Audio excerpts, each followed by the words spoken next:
The ship came out of the wormhole like a stone thrown into a still lake. It was small.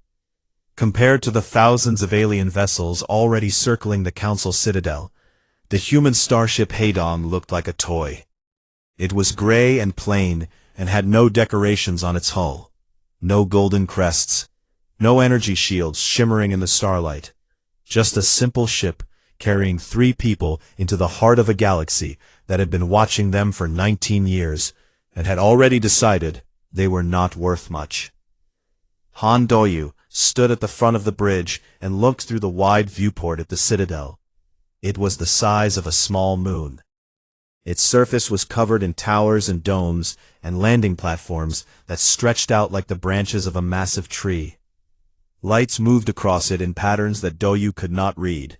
Ships of every shape drifted around it, some flat like leaves, some long and curved like bones, some made of materials that seemed to breathe. He had studied images of this place for months. Seeing it now with his own eyes was something else entirely. Behind him, Yoon Nari sat at a console with her legs crossed and a tablet resting on her knee. She was reading. She had been reading since they entered the wormhole 3 hours ago. Her screen showed biological data on every known Council species, skeletal structures, respiratory systems, chemical sensitivities, average lifespans. She scrawled through them the way someone might scroll through a restaurant menu. Calm, unhurried. She had already made notes in the margins of 17 species files. Small notes, things she noticed, weaknesses she did not plan to share unless she had to. Baek Jinu stood at the far end of the viewport with his arms folded across his chest. He was the tallest of the 3. His shoulders were wide and his hands were rough, and his face carried the kind of stillness that came from seeing things most people only read about. He watched the alien ships outside and counted them without thinking about it. Destroyers, carriers, patrol craft. He counted past 400 warships and then stopped. He turned his head slightly toward Doyu and said in a quiet voice, "Not enough." Doyu did not respond. He did not need to. The Hadong moved slowly toward the docking ring. A signal came through, a set of coordinates and a docking bay number. No greeting, no welcome message, just instructions. Doyu looked at them and nodded to the pilot. The ship turned and slid into the bay like a fish entering a cave. When the airlock opened, someone was already waiting for them. He was small, about the height of Nari's shoulder. He had 4 arms, smooth gray skin, and large dark eyes that blinked too fast. His name was Puri, and he was a liaison, a translator and guide assigned by the Council to escort pre-integration species through the Citadel. He had done this job for 20 years. He had walked beside insect empires and silicon-based hive colonies and species that communicated through color. He had never been nervous before. He was nervous now. "Welcome," Puri said. His voice was thin and quick. "I am Liaison Puri. I will guide you to the Grand Hearing Chamber. There are protocols. Please follow them carefully." He began to walk, and the 3 humans followed. The corridor was wide and tall, and made of a pale material that seemed to glow from inside. Other aliens moved through the halls, tall ones, short ones, ones that floated, ones that crawled along the walls. Every single one of them stopped and looked at the humans as they passed. Puri spoke without turning around. "When you enter the chamber, you must bow to the Grand Arbiter. You must not speak unless she speaks to you first. You must not make eye contact with the Arventhi delegation. Their culture considers it a challenge." Doyu walked with his hands behind his back. "We will keep that in mind," he said. Puri glanced back at him. There was something in the human's voice, not rude, not aggressive, just unbothered, as if he had walked into 1,000 rooms full of people who did not want him there and had never once changed his pace. The other aliens in the corridor watched the humans with different expressions. Some looked curious, some looked disgusted. A pair of tall, thin beings with translucent skin leaned toward each other and whispered something in a language that sounded like wind through glass. A heavy, armored creature with 6 legs stopped completely and stared at Jinnu, who stared back without blinking. The creature looked away first. Pori noticed something that bothered him. The humans did not walk the way other species walked. They did not shuffle or glide or hover. They moved with their feet flat on the ground, one step after another, steady and even. Their eyes faced forward. Their arms hung loose at their sides. There was no hesitation in any of them. He thought to himself, almost without meaning to, why do they walk like they own the ground beneath them? They reached the chamber doors. They were massive, 30 meters tall, carved from dark stone, covered in symbols that represented every species that had ever stood before the council. There were no human symbols on the door.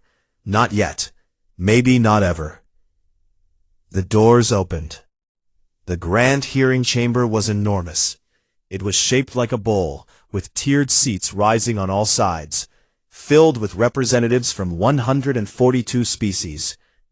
The light came from above, a single pale beam that fell onto the chamber floor like a spotlight on a stage. That was where the humans were meant to stand. Below everyone, looked down upon. At the highest seat, Grand Arbiter Valesi watched them enter. She was old, ancient. Her body was long and thin, with 6 limbs folded neatly beneath her robes.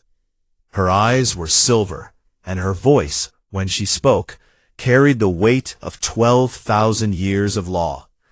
"State your purpose," she said, "or accept confinement." The chamber was silent. 142 species looked down at the 3 small, soft-bodied creatures on the floor. Han Do-yu stepped forward. He did not bow. He looked up at the Arbiter, and then slowly turned his gaze across the entire chamber, every tier, every seat, every pair of alien eyes watching him. Then he spoke. "My name is Han Do-yu, Chief Diplomat of the United Earth Council." He gestured to his left. "This is Yoon Nari, Chief Science Officer of the Human Exploratory Division." He gestured to his right. "This is Baek Jinnu, Senior Military Attaché and decorated veteran of the Continental War." The silence in the chamber was thick enough to touch.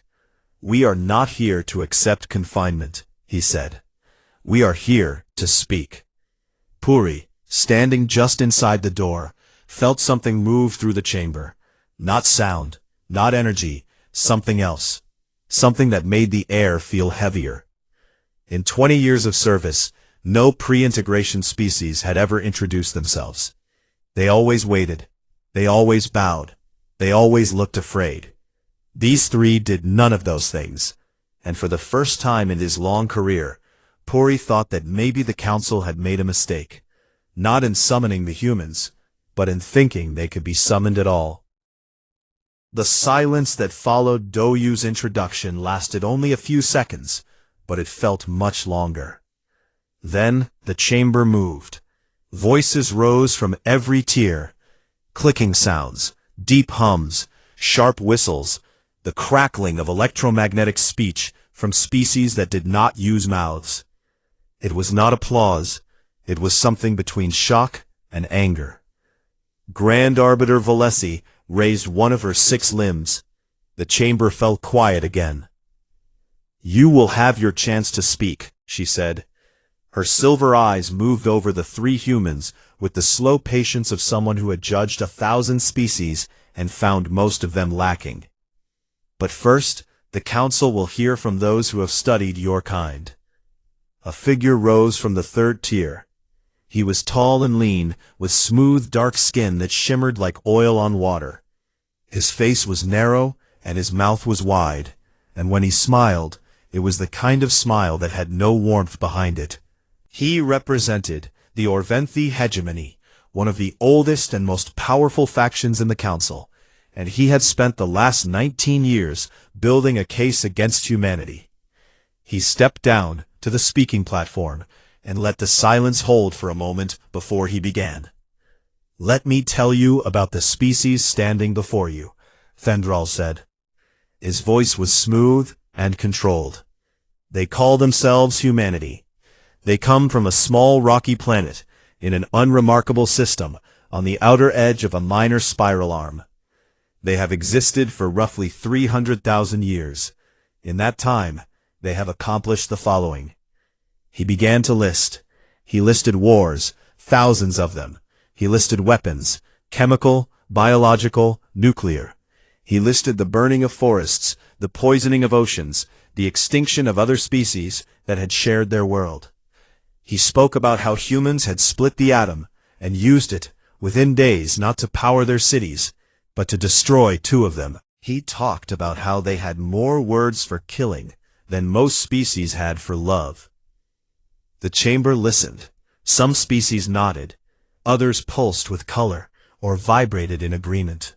The Delvani, a hive mind species that sat together in a mass of connected bodies, broadcast a wave of collective disgust that swept across the chamber like a cold wind. Thendral finished with his arms open wide. This is not a species that is ready for the galaxy. This is a species that cannot even be trusted with its own planet. I call for permanent quarantine. The chamber rumbled with agreement. Doyu stood still through all of it. His face showed nothing. When the Arbiter looked at him and asked if he wished to respond, he nodded once. But he did not speak himself. Instead he turned and said, Nari. Nari stood from where she had been sitting on the chamber floor, cross-legged, as if she were in a library and not on trial before the galaxy. She picked up her tablet, walked forward, and stopped in the center of the beam of light. She looked small standing there. She was not tall. Her hair was tied back, and her face was calm, and her voice, when she spoke, was soft and steady, and did not try to fill the chamber. The chamber leaned in to hear her anyway. Ambassador Thendral has told you what humanity has done, she said. I would like to tell you what humanity is. She began not with history or politics, but with biology. Humans are pursuit predators, she said. We do not chase our prey with speed, we chase it with time. We follow an animal across open land for hours, sometimes days, until it collapses from exhaustion. Then we walk up to it and end it. We are not the fastest species on our own planet. We are the one that does not stop. The chamber was quiet. Several species in the lower tiers shifted in their seats. Our bodies contain trillions of microorganisms, Nari continued. Bacteria, fungi, viruses, creatures that in most species would be classified as parasites or invaders. We have turned them into partners. They live inside us. They help us digest food, fight disease, and regulate our moods. We are not a single organism. We are a colony pretending to be one. The Delvani hive mind stirred. This was close to their own nature. Too close. They did not like it. Nari did not pause. When a human bone breaks, it heals, but it does not heal the same. It heals stronger. The point of fracture becomes denser and harder than the original bone. We do not just recover from damage. We improve because of it. A delegate from the Yathi, an ancient species made of crystalline material that lived for thousands of years, raised its body slightly. In their culture, this was a sign of deep attention. They had not done this in a council session in over a century. We feel pain, Nari said. Our nervous system is one of the most sensitive in any known species. But we have a chemical response called adrenaline. When we are afraid, or hurt, or angry, our bodies release this chemical. It suppresses pain. It increases our strength.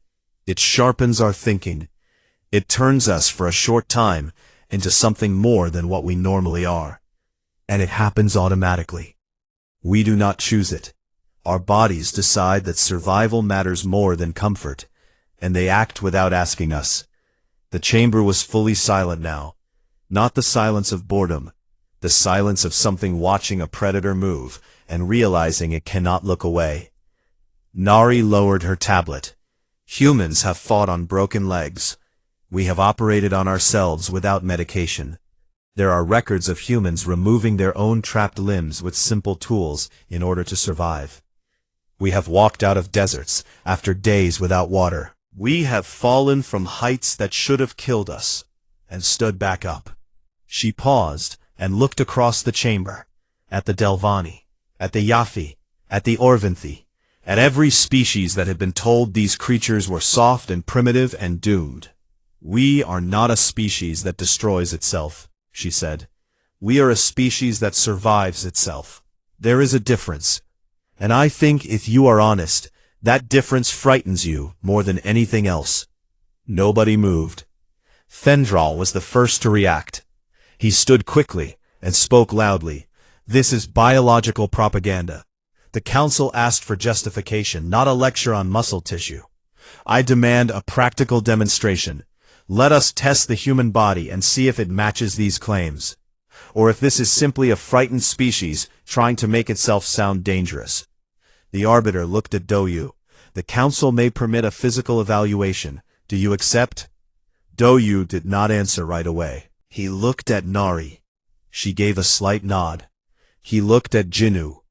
Bake Jinnu had been standing perfectly still through the entire session. His arms were at his sides. His face was unreadable. He had not spoken a word since entering the chamber. Now he stepped forward. I volunteer, he said. His voice was calm and low, and it reached every corner of the chamber without effort. The arbiter studied him for a long moment. The council accepts, she said. Jinnu looked up at the tiers of alien species, the warriors, the scholars, the hive minds, the ancient crystal beings. Then he reached up and removed his diplomatic jacket, folding it neatly and handing it to Doyu. Beneath it, his arms and torso were covered in scars. Long ones, short ones, burns and lines where skin had been cut and healed rough. Every mark was a record. Every scar had a story that ended with him still standing. The chamber stared. Jinnu looked up at them all and said, I survived all of these. Would anyone here like to know how? Nobody answered, but nobody looked away either. And somewhere in the back of the chamber, Liaison Puri pressed his four hands together and whispered a prayer in his native language. Not for the humans, but for whatever was about to face them. The evaluation arena sat beneath the main chamber like a stomach beneath a heart. It was a wide circular room with walls made of a smooth, dark material that could change temperature, pressure, gravity, and atmosphere at the touch of a control. It had been built thousands of years ago to settle disputes between species, not through words, but through endurance. The idea was simple. If a species could survive what the galaxy threw at it, it had earned the right to exist in it. Most species that entered the arena completed one phase. Some completed two. In 12,000 years of council history, none had completed all three. Bake Jinnu stood in the center of the arena floor. He wore only a thin undershirt and his trousers. His boots were flat and practical. His scars were visible under the cold white light that came from above. Around the upper walls, observation windows lined every side, and behind them sat hundreds of alien delegates watching through glass and sensors and instruments that could measure heartbeats, brain activity, and chemical changes in real time. Doyu and Nari watched from a private observation room. Nari had a medical scanner in her hand. Doyu stood with his arms behind his back and said nothing. Liaison Puri stood beside them, his four hands clasped tight against his chest. He had seen this arena used before. He had seen species enter it full of confidence and leave it broken. He did not want to watch this, but he could not look away. The first phase began. Gravity. The arena's floor panels activated, and the gravitational pull inside the room began to rise. It started at standard, 1 Earth gravity, roughly what the humans were used to. Then it climbed. 1.5, 2, 2.5. At 2.5 gravities, most council species lost consciousness. Their circulatory systems could not push blood to their brains fast enough. Their bodies went limp. The Delvani hive units had once attempted this trial and collapsed at 2.2. The Orventhi, a species known for their physical strength, had reached 2.8 before their lead representative passed out. Jinnu kept walking. His steps were slow and heavy, and his legs shook. But he walked. He put one foot in front of the other, like a man pushing through deep water. His jaw was tight. His shoulders pulled forward. The gravity climbed past 3. Then 3.5. Nari looked at her scanner. Microfractures, she said. Both shins, 3 ribs. Doyu did not blink. Is he stopping? No. At 3.8 gravities, Jinnu dropped to his knees. The sound of it echoed through the arena. The observation windows were silent. Every alien watching could see the readings on their screens. His bones were cracking under the weight of his own body. His heart was beating so hard it was bruising itself against the inside of his chest, and his muscles were tearing at the fibers. He put his hands on the floor.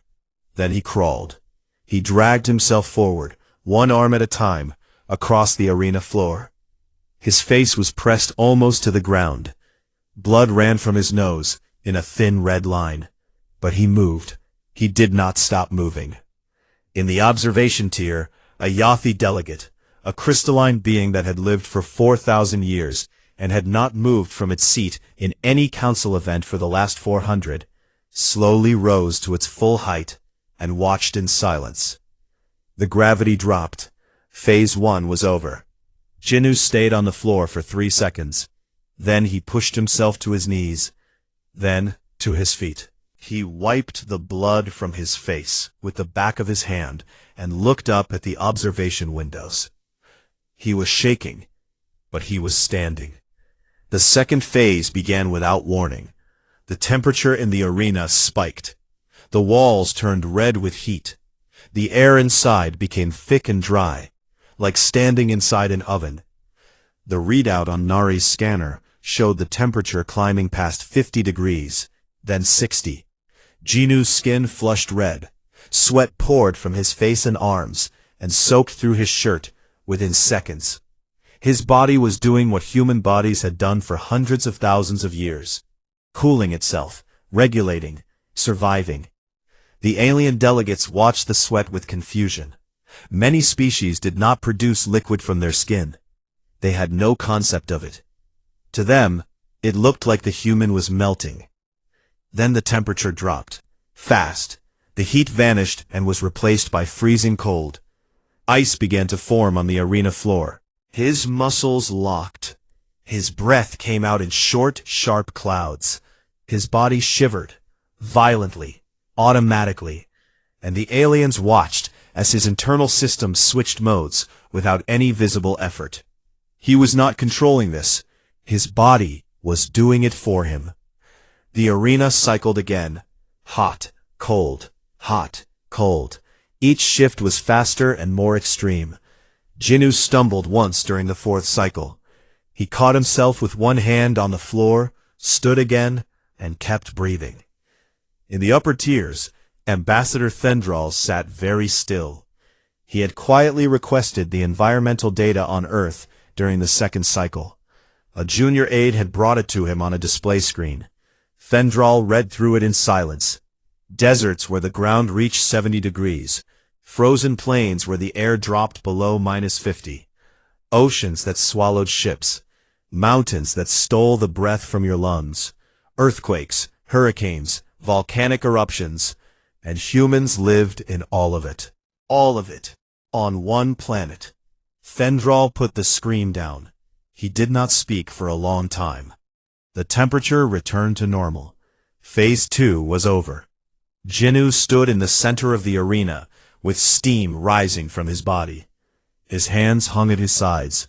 His fingers twitched, but his eyes were open, and his back was straight. The 3rd phase was different. There was no environmental change. Instead, a small device lowered from the ceiling and attached itself to the back of Jinnu's neck. It was a neural stimulator. a tool used across the galaxy to measure pain tolerance.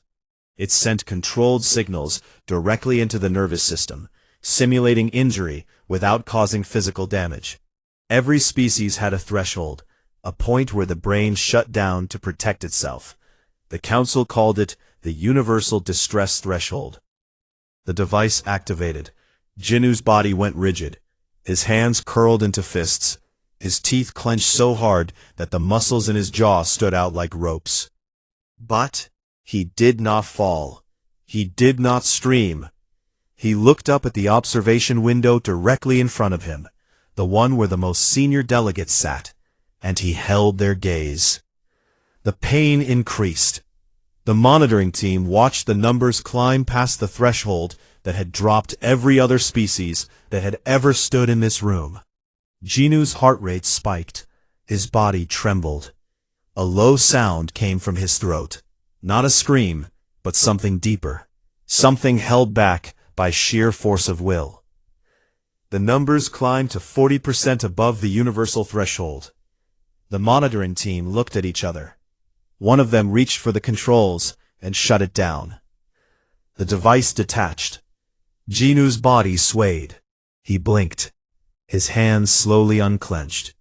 Then he looked up at the observation windows and said, in a voice that was rough but steady, "Is that all three?" The chamber erupted, not in applause, in chaos. Species shouted and signaled and broadcast in every form of communication the galaxy had ever produced. The Delvani hive mind split. Half of its collective wanted humans locked away forever. The other half wanted an alliance before the session ended. The Yathi delegate had not sat back down. A cluster of small avian species in the upper tiers were pressing against the glass, their feathers raised in what Puri recognized as awe. In the recovery suite beneath the arena, Nari ran her scanner over Jinu's body while he sat on a metal bench. His right shin was fractured in 2 places. 3 of his ribs were cracked. His muscles were full of micro-tears, and his nervous system was still firing residual pain signals that would have left most beings curled on the floor. "You fractured your shin in Phase 1, Nari said, "and 3 ribs." "I know," Jinu said. "I felt them go." She looked at him. "Then why did you keep going?" He was quiet for a moment. Then he said, "Because they were watching." In the corridor outside the suite, Doyu stood with Puri. The small liaison was shaking so badly, his 4 hands could not stay still. Doyu waited. "In 12,000 years, Puri said, his voice barely above a whisper, "no species has completed all 3 phases. Most refuse the second. None, not one, has remained conscious through the 3rd. Doyu nodded slowly. Then he said, "Now you understand why we do not bow." Puri looked up at the human diplomat, this soft-skinned, breakable, impossible creature, and for the first time in his 20 years of service, he had no words at all. The emergency session was called before Jinu's blood had even dried on the arena floor. Ambassador Thendral stood before the council and argued that the results of the trial proved exactly what he had feared. Humans were not merely uncivilized, they were a survival machine, wrapped in soft skin, and every moment they remained free was a moment the galaxy grew less safe. "You saw it yourselves," Thendral said, his voice rising to fill the chamber. "No species has endured what that creature endured. This is not strength to be admired. This is a warning. If they can survive that, what can they survive from us? What happens when this species decides it does not want to cooperate? What happens when they turn that endurance against us?" The chamber murmured. Some nodded, some stayed still. Fear moved through the tiers like smoke. But before the arbiter could call for a vote, Doyu raised his hand. "I request the right to give a closing statement." Valesi studied him for a long moment. Her silver eyes gave nothing away. Then she said, "Granted, speak." Doyu walked to the center of the chamber floor, the same spot of pale light, the same circle of alien eyes looking down from every direction. He stood there alone. No Nari beside him, no Genu at his back. Just one man in a borrowed suit standing at the bottom of a bowl full of species that could end his world with a single vote. He did not hurry. He looked up at the tiers the way a man looks at a landscape he has been walking toward for a very long time. Then he began. "Ambassador Thendral told you about our history," he said, and everything he said was true. The chamber stirred. They had expected a denial. They did not get one. "We burned our own sky," Doyu said. "We did. For 100 years, we poured poison into the air we breathe, because it made our machines run, and our cities grow, and our lives comfortable. We knew what it was doing. We did it anyway." He paused, and then we stopped. We looked at what we had done, and we chose to fix it.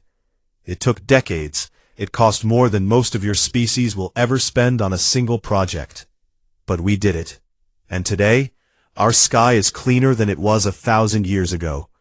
Not because it healed itself, because we healed it. He turned slowly, speaking to every section of the chamber. "We split the atom. And yes, the first thing we did with that power was build a weapon. We dropped it on 2 of our own cities. Hundreds of thousands of people died in a flash of light so bright it burned shadows into the ground." His voice was quiet.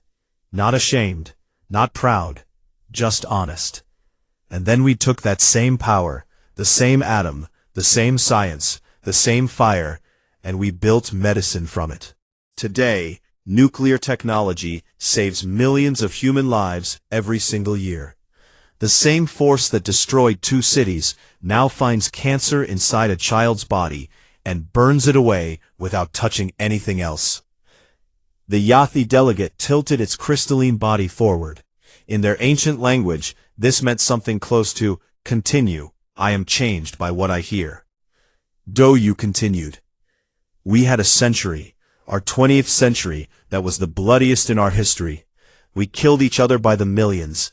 We invented new ways to kill faster and cheaper and from further away. We built machines of death that could cross oceans and destroy nations." He stopped. "And at the end of that century, we did something no one expected. We sat down.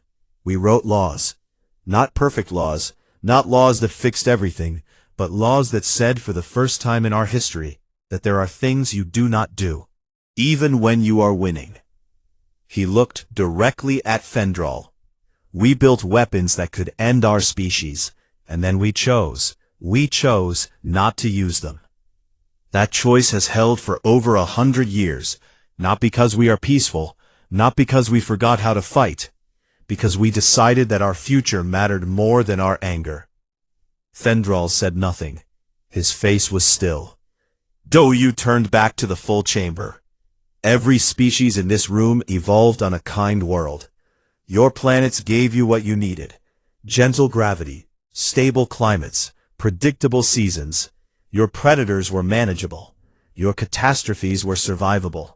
You grew and you built, and you reached the stars because your worlds allowed it." He paused. The silence was absolute. "Earth is not kind." His voice did not rise. It did not need to. "Our planet shakes. The ground splits open and swallows cities whole. The oceans rise and drown our coastlines. The sky fills with storms that flatten everything we build. The temperature swings from boiling heat to killing cold, sometimes in the same week, sometimes in the same place. Our world has tried to kill us at least 5 times through mass extinction. 5 times. Not war, not politics. The planet itself turned against every living thing on its surface." He let the words settle. "We are still here." The Delvani hive mind went still. Every one of their connected bodies stopped moving at the same time, which meant they were processing something large, something that required every part of their collective mind.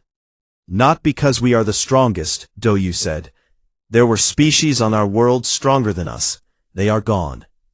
Not because we are the fastest. There were species faster than us. They are gone too. We are here because when the sky fell, and the ice came, and the ground turned to fire, We looked at each other and said, "We are not finished yet." He pointed upward, not at the arbiter, but at the ceiling, at the galaxy beyond it. "You asked us here today to justify our existence. We do not need to. We have been justifying it for 300,000 years, to ice ages that lasted 10,000 years, to plagues that killed half of us, to a star that burns our skin, and a moon that drags our seas, and to ourselves. That is the part your ambassador does not understand. Our worst enemy has never been the galaxy. It has been us. And we are still here because every time we fell, someone stood up and said, 'Not yet.'" He lowered his hand. His voice dropped to something close to a whisper, but in the crystal chamber, every species heard him clearly. "You can vote to quarantine us. You can vote to dismantle our culture and take apart everything we have built. That is your right. But know this, you will not be containing a threat. You will be making an enemy of the only species in this galaxy that looks at the impossible and says, 'Give us time.'" He stopped. He stood in the center of the light and said nothing more. 11 seconds of silence followed. 11 seconds in which 142 species sat in the largest chamber in the known galaxy, and not one of them made a sound. Then, from the back of the chamber, Liaison Puri made a sound that none of the alien delegates recognized. It was quiet and broken, and it came from somewhere deep in his small body. He was weeping. He did not know why. He had no personal connection to these creatures. But something in the words of this soft-skinned man standing alone on the chamber floor had reached inside him and pulled at something old and forgotten. For the first time in centuries, every part of their collective agreed on the same thing at the same time. They did not speak. They did not need to. Their agreement moved through the chamber like a warm current. The Yathi delegate bowed. Not the modern diplomatic gesture, a shallow tilt of the body used in formal greetings. This was the old bow, the one from before the council existed. A slow, deep fold of their crystalline form that meant only one thing: "I see an equal." Fendral stood to object. He opened his mouth, but before he could speak, his own delegation, 3 junior Orventhi representatives sitting behind him, reached forward and pulled him gently back into his seat. He looked at them. They did not meet his eyes. Grand Arbiter Valesi had not spoken since the opening of the session. She had watched everything: the testimony, the trial, the speech. Now, slowly, she rose from her ancient seat. Her silver eyes looked down at the single human standing in the light. And she said a phrase that had not been spoken in 6,000 years of council law. "The floor recognizes a sovereign species." The chamber broke open with sound, but Doyu did not move. He stood exactly where he was, in the center of the light, and for just a moment he closed his eyes. Not in relief, not in victory, in something quencher than both. He had come here to speak for his species, and his species, as it always had, refused to be silent. The vote passed 109 to 33. It was not even close. When the final count appeared on the display above the arbiter's seat, a ripple moved through the chamber.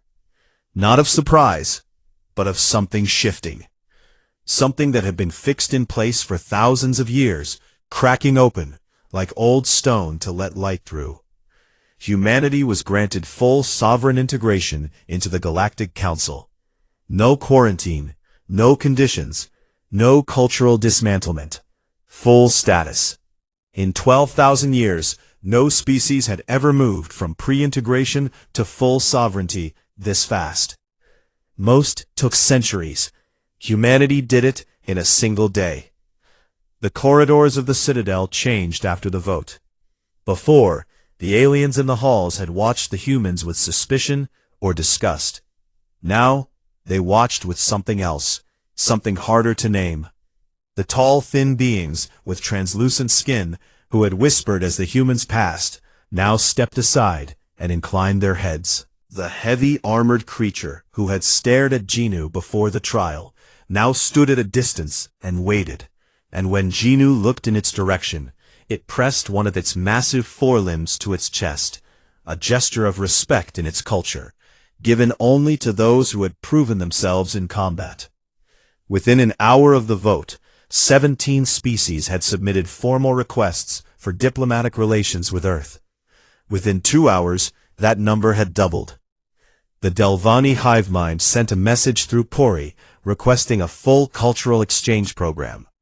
They were particularly interested in something they had detected during Nari's testimony: the way humans used music not just for entertainment, but for communication, for mourning, for war, for love. They wanted to understand how a species could produce sound that carried emotion without telepathy. The Yathi, the ancient crystalline beings who had not initiated contact with a younger species in over 3,000 years, sent a formal offer to share their stellar cartography archives. These were maps of the galaxy going back to before the Council existed, before most current species had even evolved. They had never shared them with anyone. When Doyu received the offer, he read it twice. Then he sat down and was quiet for a long time. Fendral found Doyu in one of the Citadel's lower corridors late that evening. The Orventhi ambassador stood a few meters away and did not come closer. His face was unreadable. He did not offer a greeting, and he did not apologize. "Your species nearly destroyed itself," Fendral said. "More than once. By your own account, you came to the edge of ending everything. Not once, not twice, but many times." "How did you come back?" Doyu looked at him. He thought about the question. He thought about the wars, and the famines and the plagues, and the long centuries of cruelty.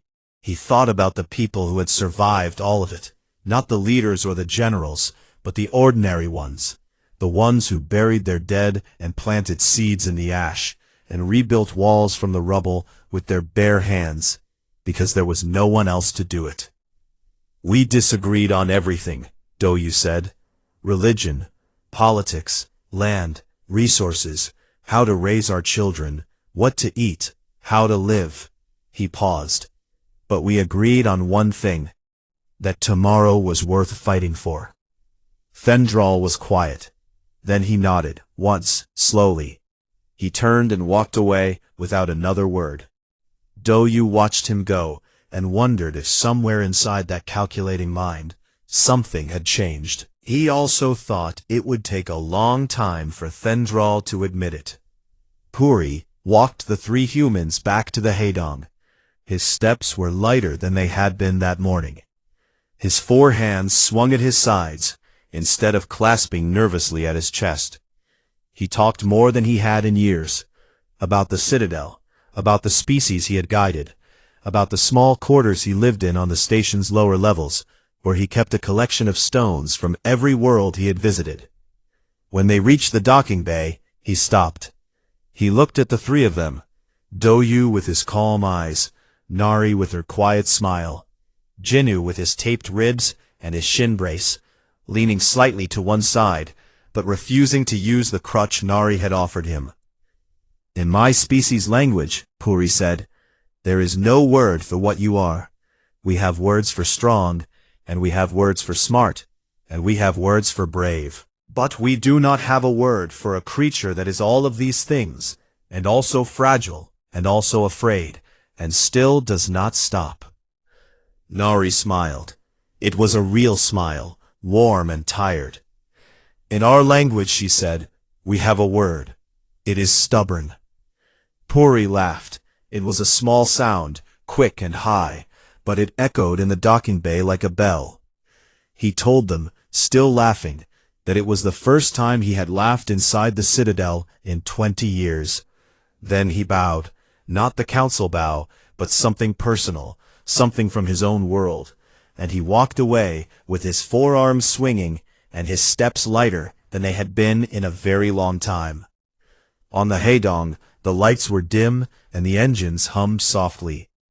Genu sat in the medical bay on a narrow bench, while Nari finished wrapping his ribs. His face was still, and his breathing was controlled despite the pain. She worked without speaking for a while. Then she asked him, without looking up, if he regretted volunteering for the trial. He was quiet for a moment. Then he said, "I have had worse on a Tuesday." She looked at him to see if he was joking. His face gave nothing away. She decided he was not joking and went back to wrapping his ribs. 6 months passed. On Earth, in Seoul, the first galactic embassy was built on the south bank of the Han River. It was a tall building with clean lines and wide windows, and its roof was flat so that small alien shuttles could land on it. It looked ordinary from the outside, like any other modern building in the city. Doyu had insisted on that. He did not want it to look alien. He wanted it to look human. He wanted every species that landed on that roof to step out and see a city that was loud and messy and full of people going about their lives, and to understand that this was what they had voted to accept. Not a performance, not a display, just life, in all its noisy, stubborn glory. Doyu stood on the rooftop on a Tuesday morning and looked out at the city. Below him, traffic moved and people walked and street vendors set up their carts, and someone was playing music from a window that he could not see but could hear clearly in the morning air. Above him, for the first time, alien ships hung in the sky beside human satellites. They were small and far away, and most people on the street did not even look up. They had gotten used to it faster than anyone expected. Humans were like that. He received a message on his tablet. 17 more species had petitioned for embassy exchanges. The Delvani had begun studying human music in depth. Their initial report was 300 pages long, and focused almost entirely on a single genre. They called it organized disagreement. Humans called it jazz. Nari published her xenobiology paper. She had written it on the flight home, sitting cross-legged in the ship's small lab, typing with the focus of someone who had been thinking about this for a very long time. She titled it Comparative Mortality Tolerance: Why Humans Should Not Exist and Do Anyway. Within a week of its release on the Galactic Research Network, it became the most read scientific document in Council history. Alien researchers across the galaxy began citing it. 3 universities on different worlds created new departments specifically to study human biology. The Yathi, who had never shown interest in organic life, requested a copy and spent 2 months analyzing it in silence. Genu went home. He returned to his unit, and his soldiers asked him about the council and the trial and the aliens. He told them about the arena and the 3 phases. When they asked about the 3rd phase, the neural pain test, he shrugged and said it felt like basic training. He almost did. On the Citadel, far from Earth, Liaison Puori sat alone in his small quarters. The room was quiet. His collection of stones sat on a shelf beside his bed. Smooth pieces of rock from 13 different worlds, each one chosen because it fit perfectly in one of his 4 hands. He sat at his desk and opened a blank page on his writing screen. He had been asked to write the official historical entry for the day's events. Every major council event was recorded by a liaison. It was tradition. He had written dozens of these entries before, dry and formal and forgettable. But tonight his hands moved differently. Tonight he wrote not as a liaison, but as someone who had stood in a doorway and watched 3 creatures walk into the most powerful room in the galaxy and refused to bow. He wrote slowly, choosing each word with care. In the 12,000-year history of the Galactic Council, we have welcomed warriors whose strength could crack stone. We have welcomed scholars whose minds could hold the mathematics of stars. We have welcomed conquerors who bent systems to their will, and builders who raised civilizations from dust. But on this day, we welcomed something we had never seen before. A species that had every reason to destroy itself, and chose against all odds and all logic not to. They call themselves humanity. They are soft-bodied and short-lived, and they break easily and heal slowly, and they feel every moment of pain their world gives them. And they do not stop. I do not think the galaxy was ready for them. I do not think they care. He read it once. He did not change a word. He saved it, turned off his screen, and picked up the smoothest stone from his shelf, a dark river stone from a world he had visited 9 years ago. He held it in his smallest hand and looked out his window at the stars. Somewhere out there, in an unremarkable system on the edge of a minor spiral arm, a small blue planet turned slowly in the light of its sun. And on that planet, 8 billion stubborn, fragile, impossible creatures woke up, looked at the day ahead of them, and decided, as they always had, as they always would, that it was worth getting through. Puri held the stone and smiled. It was a small smile, but it was real. And in the quiet of his room, on a station the size of a moon, at the center of a galaxy that was still learning what it meant to share space with humanity, it was enough.